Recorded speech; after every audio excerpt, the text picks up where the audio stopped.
Take Control: The Career You Want, Where You Want by Gary Burnison.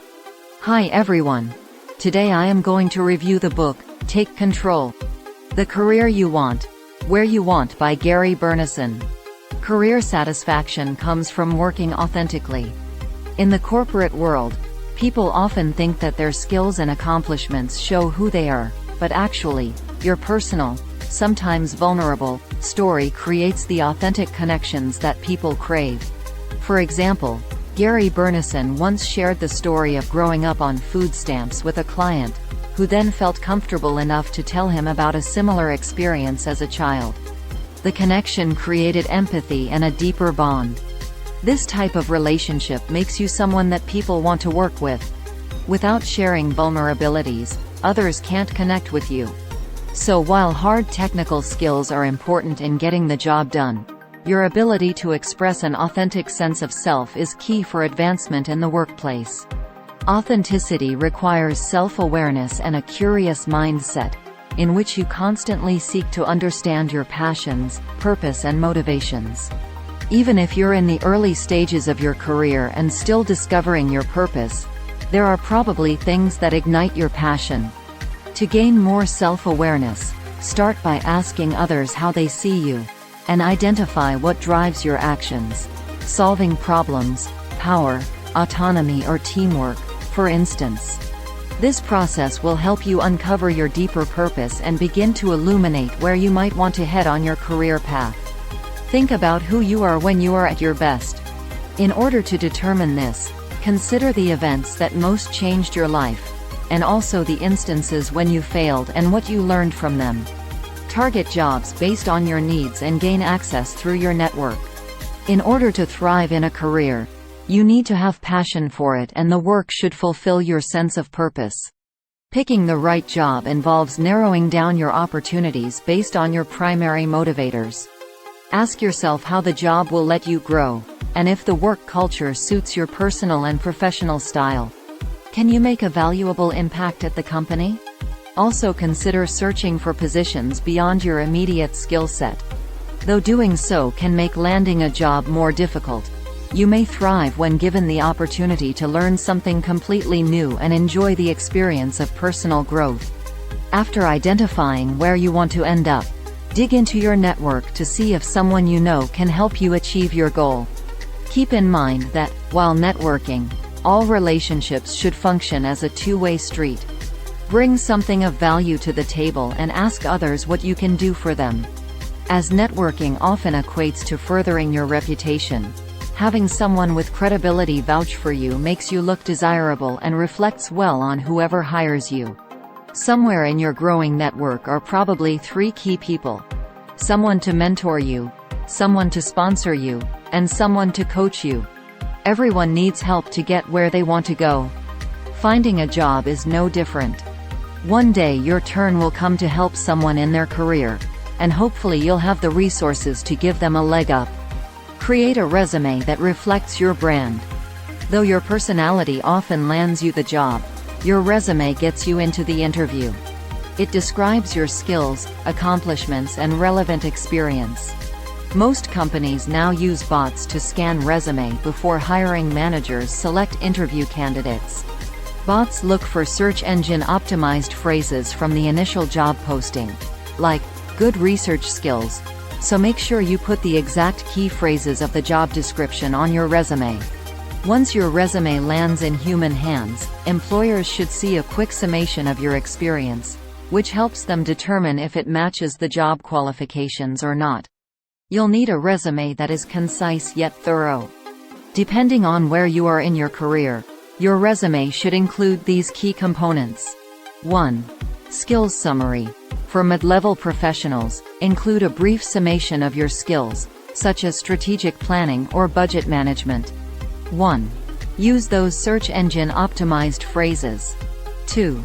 Catchy headline. For entry-level or emerging professionals, use a headline like award-winning graphic designer to convey what you can offer the company. 3. Your experience. Make a chronological list of past jobs. 3. Include your responsibilities and the contributions you made while working in each role. 3. Your list of achievements should prompt interviewers to ask for further explanation, so have some stories ready to show how you handle challenges. 4. Education. If you are a recent college graduate, showcase your academic experience and internships to represent a burgeoning professional capacity. Update your resume as you gain new skills, experience and awards. Also, keep your LinkedIn profile up to date, so that potential employers have the latest information, and you won't miss an opportunity. Come prepared and relaxed to interviews. With a good resume, you'll likely land an interview and quickly. Make sure you come prepared. If you arrive over-caffeinated, nervous and desperate, your interview probably won't go too well. Relax. Your goal is to have an open, free-flowing conversation that feels natural. You want to get to know your interviewer, and vice versa. It's an interview, not an interrogation. Usually, your nerves get the better of you because you want to fit in and feel accepted. This feeling is normal, but understand that it is an instinct and try to rise above that urge. Proper preparation quells the worst anxieties. So, prepare in 5 easy steps. 1. Research the background of the interviewer and create some conversation points that could yield a deeper connection. 2. Research the company and its customers to place your expertise in a usable context. 3. Look into the work culture and how the company handles remote, hybrid or in-office scheduling. 4. Dress professionally, even if the interview takes place online. 5. If you have an online interview, make sure you pick a bright, clean background with no dirty clothes visibly strewn across the floor. During your interview, you'll likely hear the question, "Tell me more about yourself." This is the time to briefly, in 1 minute or less, share a meaningful personal story that shows your vulnerability. You'll also likely hear a curveball question that has nothing to do with the job, such as, "How do you make a tuna fish sandwich?" The interviewer wants to know how you think and problem solve when asking these types of questions. Don't let it throw you off. At the end, summarize your interest in and enthusiasm for the position. Ask the interviewer if they need any clarifications on what you've said. Make sure each job allows you to strive toward your purpose. Hopefully, your interview goes well, and you get the job. Now what? As you go from job to job, make sure that you keep working toward your goals and that each position teaches you something new or gives you fresh perspectives. Today's work culture is far trickier than it was in the past, and you may end up feeling stuck or overwhelmed. You have fewer clear-cut choices and must deal with more ambiguity, so prepare for various scenarios with not only a plan A, but a plan B, C and D, just in case. Doing so will also help you better manage change. In fact, a Korn Ferry study of 86 million professionals showed top-performing individuals rank highly in terms of openness to change. People who adapt well to change have a strong sense of purpose, a contagious level of courage and the ability to make the most of unlikely opportunities. Adapting quickly to change also keeps you working at a fast pace. Although some corporations demand their employees be constantly on, this can cause burnout.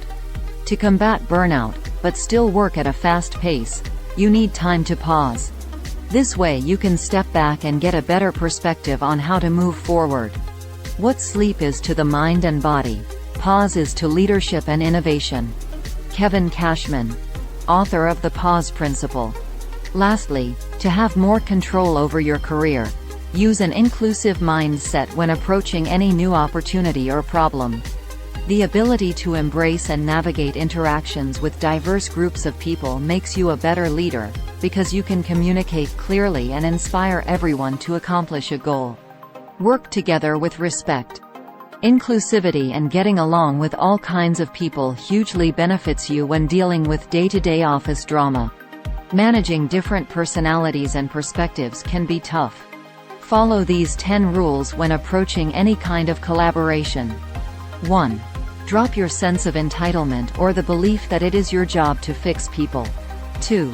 Pause before you speak, especially when triggered. 3. Treat others with empathy. 4. Reassure team members after difficult conversations. 5. Understand where others come from before asserting your opinion. 6. Listen more, talk less. 7. Stay open to critique. 8. Don't gossip or put others down. 9. Give others the benefit of the doubt. Not every critic is an enemy. 10. Ask for help and offer help. That's why people usually don't quit jobs, they quit bosses. Handling unsavory coworkers is far less difficult than dealing with a bad boss. The power dynamics can make speaking up a challenge. On the bright side, a bad boss teaches you exactly how not to treat others when you become a leader. If you've worked under a micromanaging boss, then you know precisely how that feels and have a much smaller chance of repeating the same demeaning behavior with your employees. Watch out for red light behaviors. If you ever feel unsafe, bullied, harassed or threatened by a coworker or boss, report it to HR immediately. When people come together with respect and an inclusive mindset, amazing solutions can happen. The point of collaboration is to gain new perspectives and insights.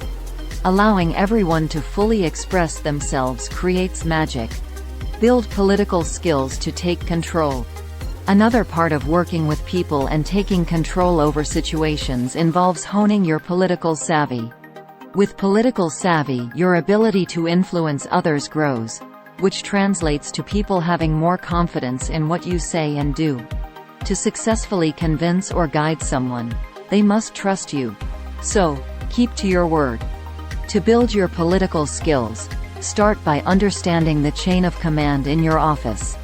Pay attention to who has the ultimate say within the company. Who has control over the budget, or the power to hire and fire?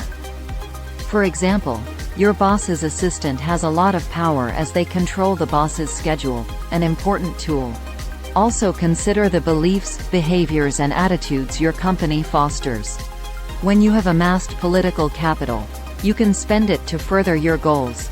Next, hone your emotional intelligence by projecting positive energy, and learn to identify the hidden motivations behind people's behaviors.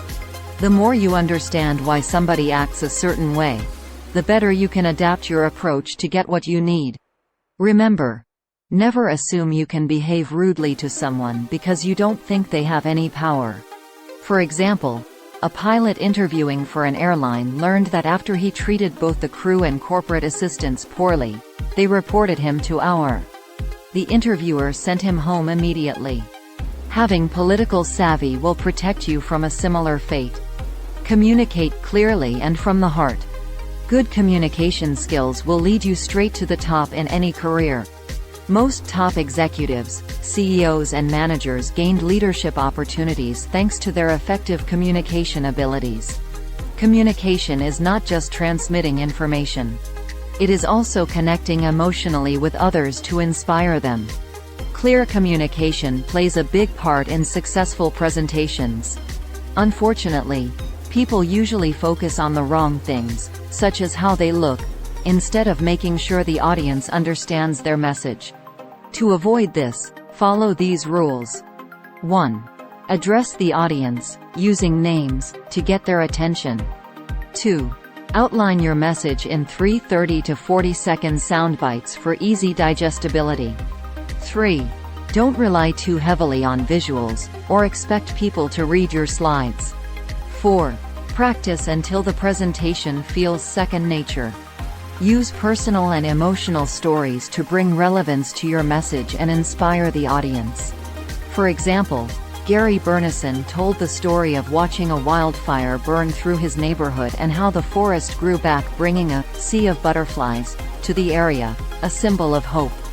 His story motivated others to work hard and believe they can reach their goals, even after facing major setbacks.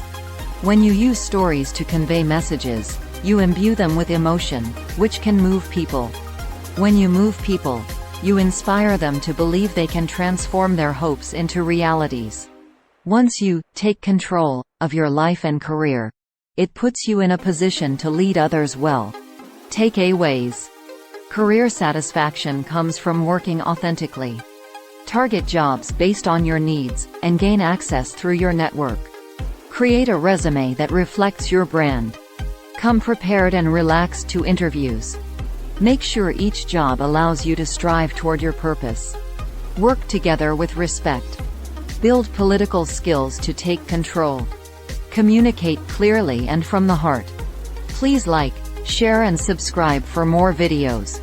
Thanks for watching.